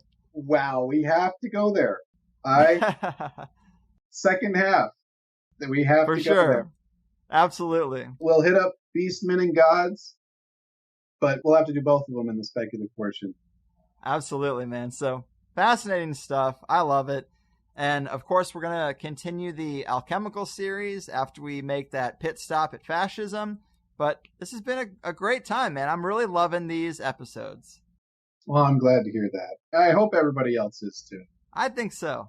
For me, doing all this research, I've had these ideas floating around in my head, but whenever I come back and revisit it to talk with you, just new stuff just starts popping up just left and right. And I'm just like, oh, gotta add this in. And you can see it like the way I email stuff, like, oh, well, here's this and here's this. It's a tangled web, man. I appreciate it. I see them coming in and I'm like, oh shit, he's firing off a lot of stuff at me that I'm going to have to get into, but it's important. But it's worth it. It's worth it. I think it's worth it. Yeah. I find with you and your audience, a group of people who are willing to listen to my crazy, outlandish theories. And there's evidence here, but most people are never willing to look at it. Mm-hmm. Most people the cognitive dissonance is so heavy that they don't want to go there. Agreed. A lot of them, even if they do ponder something for a moment, they'll be like, what can I do about it? And then they just go back to where they were. Well, I think you tie a lot of great stuff together, and these make some of the most unique podcasts out there. And obviously, I couldn't do it without you. Well, for a long time, I've kind of looked at the whole conspiracy world, and except for a few shining lights like Graham Hancock. I know some people have their issues with him, but I really like his work. Then there's Joseph Farrell and a few others. Eric Dollard and some others, and they just really stand out as sources of true information. There's a lot of other people out there where they get in their own way, even if they're trying really, really hard to find the truth. Something about their personality gets in their own way where they just won't go that extra mile to say, am I being objective? Am I trying to root out all the sources of myself that could get into this? I kind of think that we need to have a gonzo scientific community pop up and like a gonzo reporting community where, because that's what the whole claim to fame with, what's his face, the guy who wrote Fear and Loathing. Hunter S. Thompson. Hunter S. Thompson, yeah, the gonzo journalist. He said gonzo journalism was about recognizing that I am a part of the story. Yeah. Just like scientists need to recognize you're a part of the experiment. You affect the experiment. If you are steadfastly against ever believing that there's a possibility that your mind could interact with this, then you won't see any evidence of it. And that in and of itself, if you could, that's something that can happen in this context. But if you're thinking outside of that context, you're like, well, obviously that's not going to happen. So, it's this looking into a mirror thing, Yeah. You got to be able to reflect on yourself and see how much of myself am I injecting into this? Am I really being objective or not? Right. And that's one of the big things that, just as in the scientific community, it also happens in the reporting community, the conspiracy community. People aren't able to get out of their own way. Right. That's something Gordon White's talked about a lot, is data and interpretation. You got to separate the actual facts and data from the mouthpiece that's giving you the information, because they always put a spin on it, like you said. Yeah. And I try and not put a spin on it as much as I can, but I'm still a person. I got a personality, I would hope. I'm not a robot. So. Right. If you can even, like, the people who try to be conscious of it obviously are doing way more than the people who are oblivious to it. I mean, when you're oblivious to it, it's almost kind of frustrating to see. You want to shake them and be like, hey, well, what if it's this? Yeah. I like what you're saying, but what if it's that? But either way, you know how it goes. Yeah. But definitely send me whatever information you have about that Donald Trump thing. I'll take a look at it. Oh, I will. I'll send you all my notes from the show that never was. But it'll be interesting. It will be, man. It will be. So, Yeah, big thanks for bringing all this stuff to the table. Anything else you want to promote in terms of stuff people should follow up on or dig deeper into to get a clearer picture of these things we've been talking about? Well, so remember my first podcast, I was promoting the Wilhelm Reich documentary film. Yes. That it got its full funding. Hell yeah. So it's coming through. Good job, listeners. I'm sure it is all you. We do what we can here at the HighersideChats. Well, they had to do some subsequent funding and stuff like that. But yeah, they made it up. Well, we're stoners, so we're slow to get in there and take care of shit. But yeah, it's being made. So I know it's probably going to be like another 18 to 24 months before it'll be released on disc. Mm. So it's a ways off, but it'll probably be available through the Wilhelm Reich Infant Trust or one of the other Wilhelm Reich organizations once it is. So that's something to just keep an eye out for. I just thought I'd give people an update. Heck yeah. Cool. And I'd assume, as usual, if people do have questions, maybe you'll try to engage in some correspondence on the Plus Sites comment section or in the forum? Well, I haven't been on there as much recently, like basically since Trump was elected. Yeah. This part, I've had a lot of work and I've had some stuff I've been doing at home to try and fix some things that I've had going on in my own projects. And so probably after we do this fascism podcast, I'll be on there a bit more. But leading up to that, just because there's going to be so much material for that one as well, I'm probably not going to be on the boards for a while. Yeah. Fair enough, man. Well, very cool. Once again, you killed it. Thank you so much. Take care, and I guess we'll be talking in just a couple of months if we make it through. Sounds good. Wait, hold on. Oh, one thing. Yes. Since we had that talk before about the eclipse and Trump's job change and all that, and we should just really briefly, especially since it happened in the last week, we should talk about all this, Nazi stuff that's been going on. I mean, pretty crazy. And as for people who, just so you know, we're recording this show the day before the eclipse, so we could be in for a whole new world that by the time this releases. But it's been crazy already, and you hear about people and hysteria and lunatics, and it's all tied to the full moon, and there's that whole mythology. But if you take eclipses, and there's also a similar mythology there, leading up to this eclipse, people are acting crazy. Oh, definitely. Whoa. There was the whole series of protests around the Robert E. Lee statue, and then one of the counter-protesters gets run over, and he takes so long to make any sort of statement about it, and then it's a bit ambiguous when he does. Right. And then like a day or two later, he's texting and he retweets that he's a fascist, and then he retweets something where CNN's getting run over by a train. He's letting go his main strategist and Bannon, and and then the whole economic councils and stuff they're all getting disbanded, and the power is leaving the room. That's basically what I see happening right now, and that's what the Young Turks are predicting, that within the next 6 to 18 months, 6 being the more likely outside, but 18 months being the far, far outside, but anywhere between 1 and 6 months, they're predicting he's going to be out. He's going to resign for one reason or another that he gives. Yeah, I mean, I'm right there. Ever since Austin Kopic on the astrology episode talked about this eclipse and what it means with Trump's natal chart to suggest a career change for Trump. I mean, ever since then, I've been spouting off about that, telling people, hey, just wait, it's going to happen. And I've got a buddy who every time I get caught up in one of these predictions of one of my guests, he writes it down and he makes me sign it. And then when something doesn't happen and the economy doesn't collapse, he calls me out on it. And what's unfortunate about this is it's not something that's pegged to the day. You know, these astrological changes create windows. Yeah. So it could be 6 months from now that Trump actually leaves office and people are going to say, well, that had nothing to do with the eclipse. And it's like, well, how often does a president leave office so soon into his first term? I mean, not often. And I mean, in terms of shitstorm controversies, this is the Trump card. You know? I mean, the Trump card, indeed. You want to talk about Nazis marching through the streets in front of synagogues, and there's the Book of Revelations line about the end of the world will be ushered in with Trump pence. Oh no! What? Trumpets. Oh, that's funny. It is, man.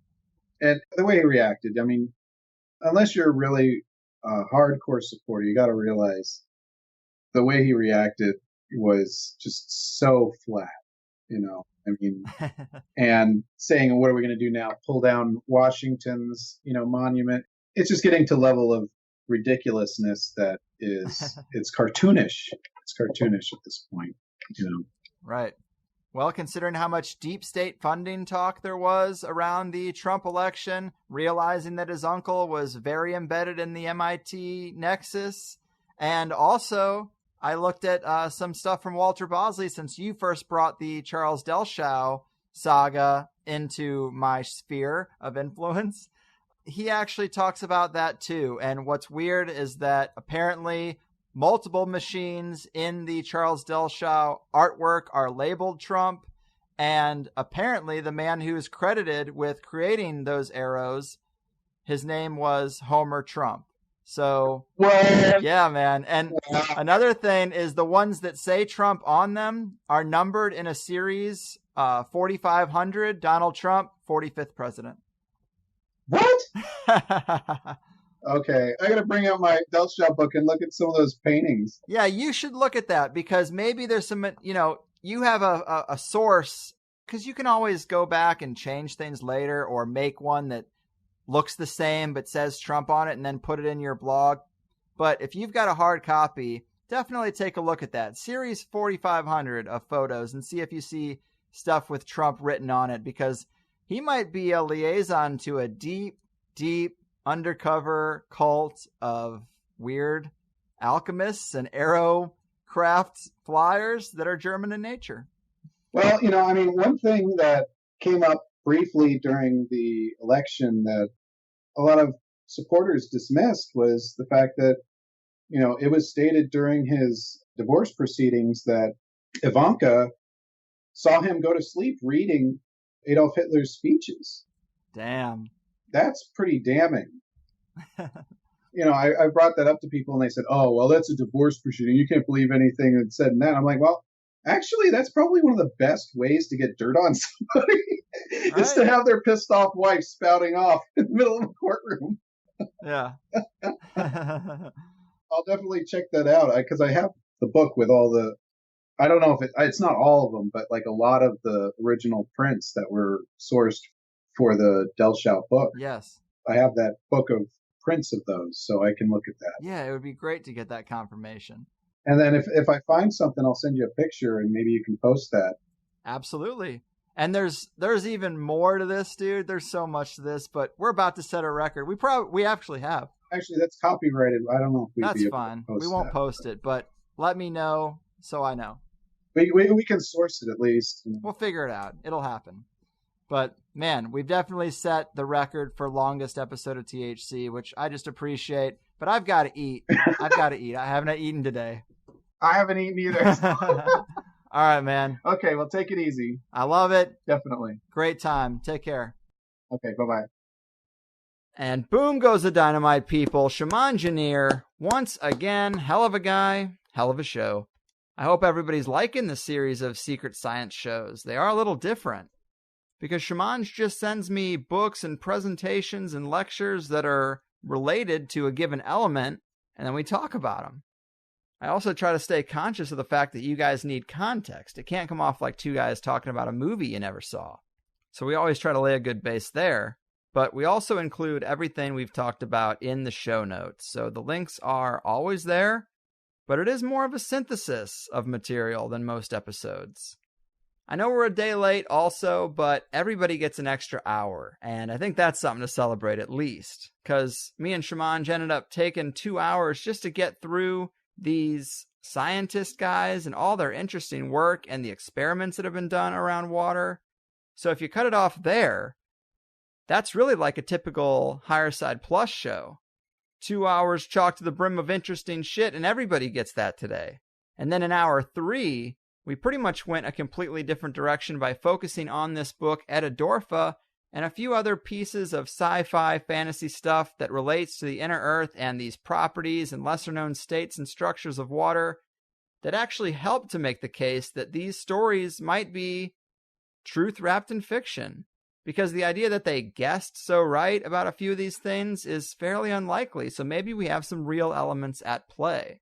And as me and Shamangineer do more episodes, a rhythm does start to emerge. After the first one, we decided how to flesh out the series, and then after the last one, we figured out how to split the show up into the secret science and data up front, and then that becomes the structure upon which we build that latter speculative portion that becomes the plus show. I think that just works out really well. So if you liked the first 2 hours, consider that any other week with THC, you'd only be hearing half of that. You're leaving a ton of great material on the table for $5. But this week too, you also would have missed the Edidorfa hour. So consider signing up for Plus. You know the drill, the HighersideChatsPlus.com. But that said, guys, water! When you check out the stuff that I did for this show, or hopefully just listening to it explained was helpful, but this is very real and suppressed stuff. Like, there is no guessing. I saw the charged water structure form a bridge supported by nothing. The DNA memory stuff has real results. So I think this is just a much cooler and more interesting subject than I might have even a month ago. We all know how much of us is made of water. We don't think about water structure or the health of the water that we put into our bodies very often. I think our actions are probably proof of that, right? But what if you could treat water with all these fairly simple methods like vortexing and have it be like Popeye's spinach? And of course, the energy applications are pretty great too. The cavitation material is really interesting. Just all around stuff I don't hear about very often. So big thanks to him for bringing it to the table. It takes a lot of work and time to gather this material and your thoughts about it. And then to sit here with me for 3 hours, who wants to do that? I also saw an interesting headline on Reddit today, a little bit of a synchronicity, but it sort of ties in. It was on the Futurology sub, which is one of my favorites. And it said that scientists have succeeded in combining spider silk with graphene and carbon nanotubes, a composite material 5 times strong enough to hold a human, which is produced by the spider itself after it drinks water containing the nanotubes. So there you go. Just by drinking treated water, the spider can do this. I mean, what could we do with it?